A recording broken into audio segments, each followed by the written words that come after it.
All right, so this is the one that I use. A lot of people ask, why do you use 13 weeks? There is no rule on this. You can use 4-week, 8-week, 10-week, 13, or whatever works for you. I'll explain in a minute why I particularly like a 13-week one. And sometimes that's because it can fit on a A4 page. So, but anyway, that's beside the point. What we're looking at here is a cash flow forecast that a cafe has done pre-COVID. They looked ahead and said, this is what we're doing. We're doing 25 a week in cash sales. We've got catering of $2,000. Here are all of our expenses down here. And look at the bottom line. There's some skinny weeks in there, but basically it's all black, which means I can pay my bills when they fall due. I can actually get back onto the counter and start making my customers happy.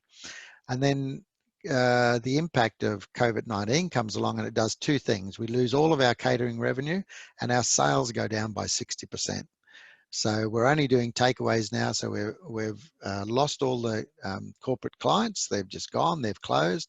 So immediately you can see that it goes into the red, and Excel is good like this. You can actually conditionally format numbers so that if they go into the red, they turn out like you just see there, that it's all red, and it's meant to sort of say, hey, look at me, and that's what it does. And we've got to say our sales that were 25,000 a week are now going to go down to actually 10,000. That's a 60% loss. So you can see now, once I plug that in, I sit there and say, so what was before a business that could pay its bills as they fall due and still have 36,000 in the bank in 13 weeks time? I've now got a business that in 13 weeks time, I've got a debt of $87,000. How am I going to deal with this? So this is where the government understands this situation, and so they've come in with a couple of initiatives, and I'm going to plug those initiatives back into this cash flow.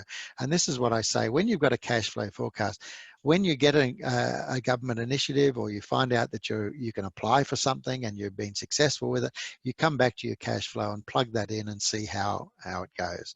So I'm just going to take you through a few. I think we're up to about 17. Those of you that might have done the strategies workshop, we're up to about 17 strategies that you can implement. I'm just going to go through a few of them today. So here's a business that's facing a really deep hole of not being able to pay its bills. So let's go and tick off some of these down here. So I've already pre-prepared some of that. So one of the things the government is doing is the ATO is paying 100% of your withholding tax for this last quarter. So the withholding tax is the money that you've taken or withheld from your employees, which you have to send off with your quarterly BAS payment. And I've got the breakup over here. This is what it is. It involves 10,000 withholding, 5,000 GST collected, and $11,000 PAYG installment, which is the money that the owner of the business is paying as, if you like, a pay-as-you-go tax on their profits. So let's just plug this one in first. So because we've got 10,000 in withholding, the government is saying we're going to pay 100% of that. And I'm going to say we're going to get that on the 10th of 10,000 on the 10th of May. So I go up here on the 10th of May, put in 10,000, and over here I say ATO withholding. So that's one of the initiatives they've got, is that they're going to pay that, and they're going to do that automatically. I'm pretty sure you don't have to apply for that one. I haven't got my notes in front of me, I'm sorry. And then there's another one that they have, which is if you've been paying PAYG installment. Now this might not be all of you, but those of you that this particular business must have paid a tax of 44,000 last year, and so the government says, look, you're going to probably pay us that again this year, but instead of waiting a year before you pay us, how about you pay us in quarters, 11,000 over 4 quarters. So by the time you get to the end of the year, you've paid your tax to us, and that's how the government's working it. Now that we've been hit by this significant business loss of revenue, I think the government's predicting that most of us are not going to have a tax bill this year. And so what they're saying is that basically that money that you paid in September and December quarter last year, which we thought you were going to have a normal life this year, we actually realize we've got to give that back to you because you're probably not going to make you're not going to be able to pay any tax this year. So we've got 11,000 now. In order to qualify for this one, you must put in 0 in your PAYG installment. So where that would normally be 11,000, you've got to, if you put in 0, in other words, I'm not going to pay any PAYG, that sends a signal to the ATO that you actually want to claim back the money that you paid in the 2 quarters last year. So we paid 22,000, 2 lots of 11,000, and we're going to get that back.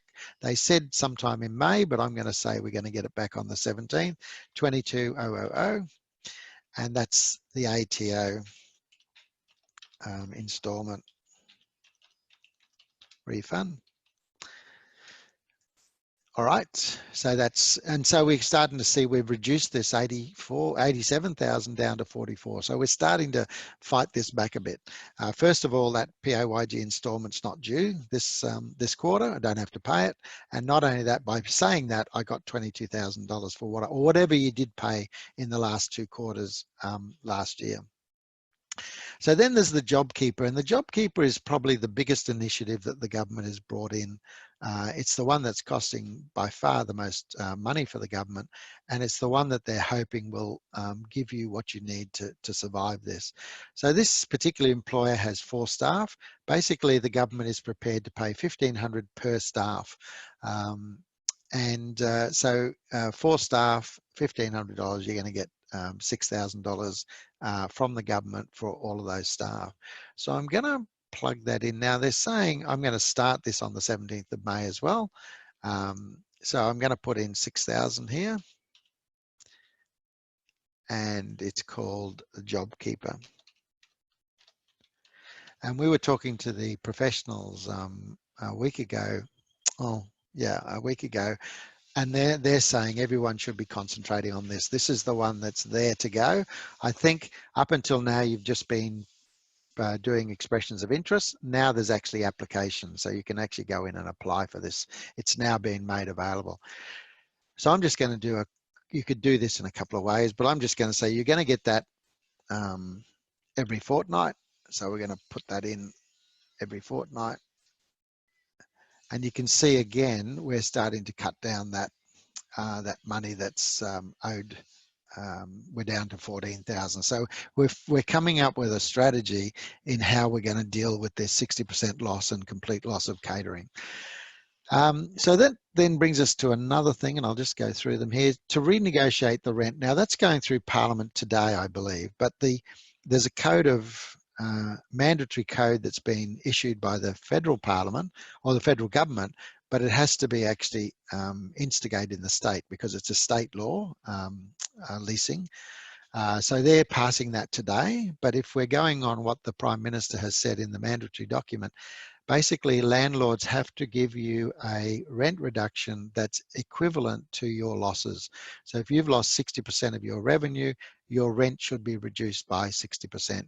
So if we're currently paying $10,000 a month here, now a 60% reduction of that will make that 4,000. So I can just plug that in there, and you can see that that's going to be 4,000. Now, the saving is a cash flow saving right now, and you can see we're already in 13 weeks, we're back in the black. So there you go.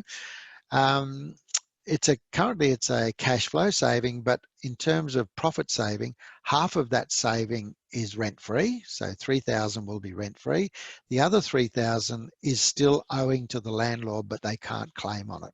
They can't claim it until we come out of this period. And when we come out of this period, you will be given 24 months to pay that debt off.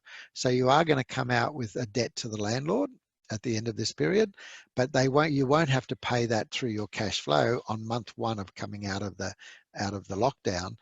You get 24 months to pay that particular debt off. There's obviously issues around that, because some of you might say, well, my lease finishes in 8 months' time. What's that going to do? So there's some of the detail is hopefully going to be covered by the legislation today when we see it passed. So now we've got a situation where we've found a way, by getting into our cash flow and using the government support, to bring our place back to black, apart from this hole that we're going to get into in trying to pay this $15,000. Now, all the advice that I've been given from professionals is whatever you do, make sure you put your BAS in on time. Even if you can't pay it, don't worry about that, in the sense that what's important is the government wants everyone to fess up to their sins, if you like, or at least put in what is the amount that you do owe us. Don't be holding back on that. Even if you can't pay $1 of that, make sure that you report it. And then the next day, you're going to do what I'm going to suggest you do, is to enter into a repayment plan for that debt. So instead of saying to the tax office, I can pay you $15,000 today, I can't do that. What I can offer though is that I could pay it off over 13 weeks at 1154. And I picked 13 weeks because 1154, because that's when my next BAS is probably going to be due, my next BAS payment. So I'm going to do that series thing again, where I can just drag that across. I can get rid of the 15,000 because I'm not going to pay them 15,000 up front. I'm going to pay that on a repayment plan. The government ATO has offered that to us, that we can put it on a payment plan, and so that's it there. So I've shown you how that we can actually survive this. And if you're a business person looking at this and facing up to it, you can see you've got now a strategy. You've got a macro strategy as how you're going to do all this. And what I haven't included in there is there's actually, those of you that are going to get the JobKeeper back pay, you will actually get back pay because it's been in effect since the 30th of March. So all of those payments that you made during April before you get reimbursed, all of that will be reimbursed to you as a refund. So that might be more cash that's coming to you. There's also a couple of loans that you could look at that you could have, we could have gone as well. But at this stage, we don't have, I don't see that this particular business needs loans. I think just activating what they've done is going to work. And now I would go through all of my expenses and see what I could do to keep them to a minimum so I can survive this period.